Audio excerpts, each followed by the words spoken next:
What's up guys, my name is Blake Moore and welcome to More Finance, where we talk all things DoorDash, all things Uber Eats, and a little bit of stock market. So what I'm going to be doing for you guys in this video is I'm going to be explaining how I make $38 an hour doing DoorDash and Uber Eats. And I'm going to let you guys know how you can do this too. I'm going to give you guys some multi-apping strategies, and we're going to break down my income for the shift that I did yesterday. So if that interests you at all, make sure you stick around, watch the whole video, and I'm not going to tell you guys to subscribe or like the video right now because it's the beginning of the video. So why would I tell you to do it then?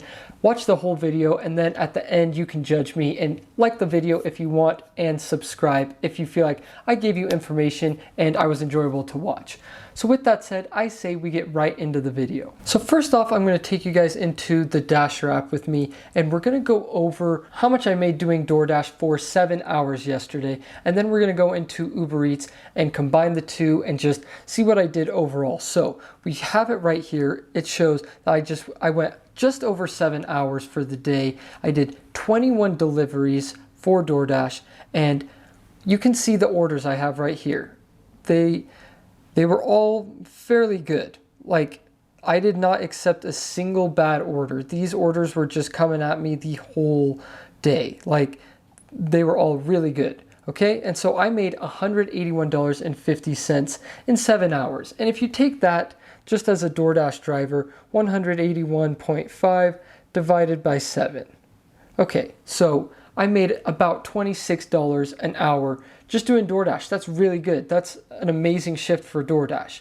But that's not the only app I was using while I was doing DoorDash. I also did Uber Eats along with it. And this is what's crazy, is I made an extra $88.22 from Uber Eats the same time I was doing DoorDash. So as you guys can see, I went 7 hours, I did 9 trips, and I just did pretty much incredible because over those 7 hours, I did 30 deliveries, okay? 30 deliveries, the 9 from Uber Eats and the 21 from DoorDash. And if we take that divided by 7, I averaged over 4 deliveries per hour. You guys might be thinking, how is that even possible? Like, that means that on average, you're spending about 13 minutes per order. And that's right. That's exactly what I was doing. And if we take this 4.29 orders per hour, we do 60 minutes in an hour divided by 4.29. And yes, we're right around, it's closer to 14 minutes per order. And so now what I want to do for you guys is show you how big those orders were, and they were only taking me 14 minutes. So we take the $181.50 that I made from DoorDash, add on the $88 that I made from Uber Eats, and we get $269.50. Now, we're going to take that and divide that by 30 deliveries that I did, and we were averaging $9 a delivery and only 14 minutes per delivery. So you guys do the math on that. Like, that's almost $1 per minute. Like, that's the type of money I was making on my shift yesterday. So I wanted to go through and explain my strategies, how I was able to do this, and how you can do it too, because all it takes is some strategic work and some know-how so that you can make this type of money as well. Now, I wanted to prove to you guys that I actually did make $38 an hour. So we're gonna take the 269.5 and we're gonna divide that by the 7 hours I worked, and we made just over $38 an hour. Now, the first strategy I wanted to go into is that you have to be efficient. This is probably the biggest factor into making this kind of money as a delivery driver. Like, you're going to have to be efficient and not waste any time. You can't be distracted. Now, in some of my last videos that I've posted about DoorDash tips and tricks or just different stuff like that, I've mentioned that it's nice to have like an audiobook playing, or like you're just listening to music, you're eating snacks, different stuff like that. And I'm here to tell you that if you're trying to make this type of money, then you can't do those things. You've got to be laser focused. The only thing I'd recommend is you just pound an energy drink. Maybe get a Bang, maybe get a NOS, maybe get some plant-based energy in you. Like, just something, because this was the only way that I could mentally do this for 7 hours. And I'm gonna get more into why it's so mentally taxing in a little bit. So tip and strategy number 1 is just be efficient. And what I mean by that is you're going to not want to waste time doing anything. Like literally, there is no time to waste. You can't sit there on your phone. You can't waste time like changing songs. You can't waste time grabbing a quick snack or grabbing a quick meal someplace, or you can't waste time just being slow. Like you have to just know exactly what you're doing when you're doing it, and you have to pay attention where you're going. You have to know the address of the place. You can't be driving around like looking around like, oh, what address is it? What? Oh, I passed it. I think it was a couple houses down. No, that wastes so much time. If you wasted a minute per order, that's going to make it so you cannot make this $38 an hour. So just be efficient in every single way possible. If it's an apartment, know what floor it's on. Know everything about that. Like you just have to know the orders really well. There's no time to waste. And it's going to be hard to do this strategy if you're starting out in a brand new area that you don't know very well. So the area that I DoorDash and Uber Eats in, I've been doing for almost 3 years at this point. And so I know every apartment complex. I know pretty much every road. I know what restaurants are going to be quicker. I know what restaurants to drive by that are going to be a bigger order. I just know everything about the area that I'm in. So it might take you guys a little bit of time to work up to this, but if you apply these strategies, you could still make close to this $38 an hour. But you're going to want to do your research. You're going to want to know what restaurants are the quickest. You're going to want to know what apartment complexes to avoid. You're going to want to know the ins and outs of the apartment complexes, because those can really waste time. Like if you're spending 5 minutes looking for an apartment, that is 5 minutes that you do not have to waste because you're so stacked with orders. You've got 3 other orders sitting in your car. So what I'm saying is that over time, I think you will learn to be more efficient, and it's just because I've been doing it for so long that I was able to be this efficient. Now, strategy number 2 kind of goes along with number 1, but you have to know your area. If you don't know your area, then you're not going to be able to calculate what orders to take when. So I'll take you through some of the orders that I did when I was stacking both my apps. So we're going to go in and I'm going to show you guys some stuff. So when we have an order like this, if it ever loads. So this was a double order right here. I only had to drive 2.9 miles, and as you guys can see on the map where I drove, where the pickup locations were and where the drop-off locations were. So that's for the Uber Eats. And at the same time I was doing those orders that I made $17 doing, I was doing these 2 Walmart orders right there. So that's another $21.50 that I was making with DoorDash, and at the same time $17.66 from Uber Eats. And the reason I was able to do all 4 of those orders at once is because I knew the locations of everything. I knew that the Walmart was going to be right in between the 2 Uber Eats orders that I needed to pick up. So I would pick up one, drive to Walmart, get those groceries, and then drive to the other Uber Eats pickup because I knew that that restaurant took a little bit longer. So I saved it till the end because I knew that it probably would take about 20 minutes for them to make the order and for it to be ready. So in that time, I was able to pick up the first Uber Eats order, drive to Walmart, pick up those 2, and then go pick up that last Uber Eats order. And so that's kind of the stuff I'm talking about. You have to know your area. You have to know what restaurants are the quickest, which ones take a little bit longer, so you can gauge what orders you're doing at what time, because you can't just go all out and try and do everything in order. It's just not going to work when it comes to multi-apping. Also, by knowing your area, you're going to be able to figure out what is the best way to get to places. So if you're still kind of new to your area, then it's going to be hard to know what street names are where and just where the orders are, because unfortunately on Uber Eats, it doesn't show you where you're dropping off the location. It just has the address. So that's why it comes in handy to know your area very well. And so by knowing the address, you can see where the drop-off is going to be, so you can plan what DoorDash orders you're going to be taking along with those Uber Eats ones. Because the good thing with DoorDash is it does show you both the pickup location and the drop-off location. So you're good with DoorDash. With Uber Eats though is where it gets tricky, and you have to know those addresses.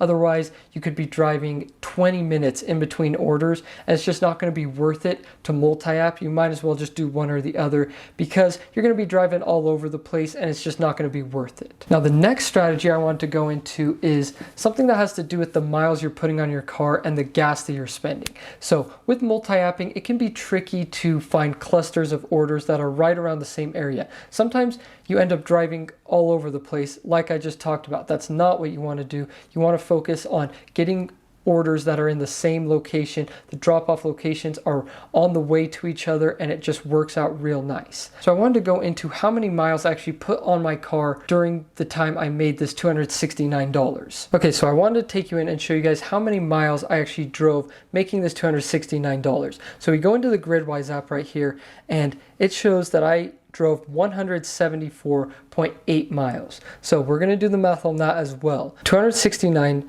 divided by 174. And we get $1.54 per order. That's amazing. When you're doing this amount of orders, that's going to get you right at that $38 an hour mark. So you want to keep your mileage low, and the way you do that is by finding these clusters of orders. Like I've said before, you have to know your area and you have to be efficient. Those are the top two strategies in order for this whole thing to come together and for you to make $38 an hour. Because you're not going to be making $38 an hour if you're driving all over the place and you're spending an obscene amount of money on gas. So that 174 miles that I drove, it's not even going to cost me $20 in gas when it comes to that. So I was still making such great money, and that's the way you can maximize the amount of profit you're making as a delivery driver. Tip number 4 is you have to make your own route. And this is where it gets pretty complicated. You can't just go with what the apps tell you. You have to make your own. Because you're picking up multiple orders for multiple apps, unfortunately, you can't just go in order and drive to whichever one you're getting first. That's not how it works. And so what you want to do is come up with a plan on which orders you're hitting first. Like I said before, where I chose the one Uber Eats order, then the 2 Walmart orders, then the last Uber Eats order. You have to make your own kind of schedule and figure out what is going to work best for you, what's going to work best for your orders, because the number one thing that you don't want to happen is you don't want your wait times to be excessive. This could really get you in some trouble with both apps, Doordash and Uber Eats. If you're taking such a long time to deliver those orders, then you might get suspended, you might get deactivated because they're going to be like, maybe this guy's using multiple apps, he's not really putting our app first, and so they're going to deactivate you. You don't want that. You want the wait times to be what they normally would be if you weren't multi-apping. And so this is really helpful when it comes to DoorDash because they actually do put their pickup time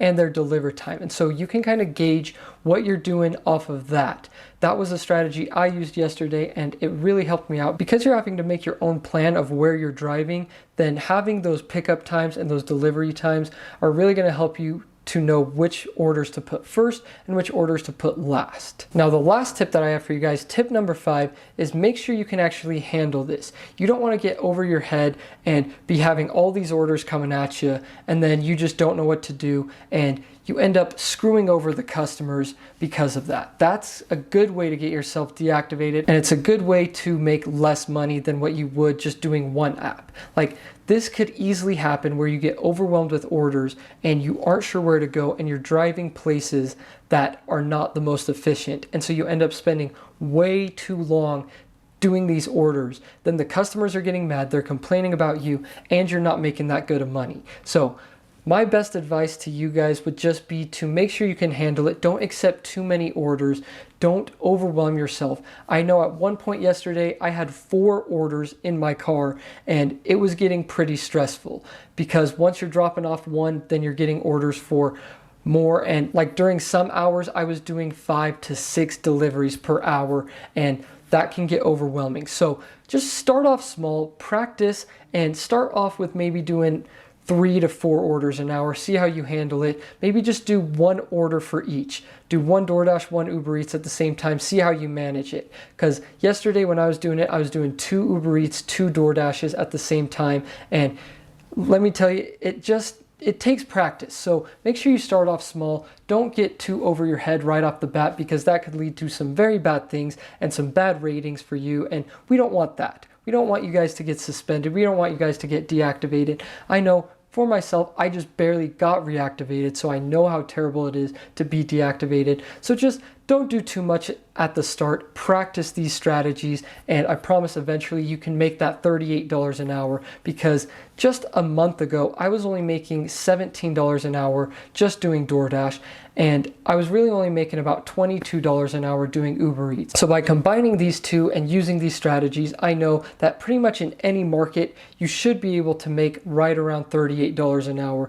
Maybe it'll dip to 35, maybe some places you can make 40, but I promise you, you can make around this money if you apply these strategies that I talked about. So with that said, hopefully this video was able to give you guys a lot of information and a lot of value, because I know for me it would have been helpful to have something like this to look at, so that when I started multi-apping, I could start making $38 right out the gate. So hopefully this video was able to do that for you guys. Hopefully you take these strategies and actually use them and try out DoorDash and Uber Eats. Don't be nervous, don't be scared to do it, just try it out. Do what you can, and I promise it's going to improve your pay and you're going to make a lot more money. So with that said, thank you guys so much for watching. I truly appreciate it. As you guys know, you're the best subscribers in the entire world. And if you enjoyed this video, like I said at the very beginning, make sure you hit that like button and that subscribe button for me, and I'll see you guys next time.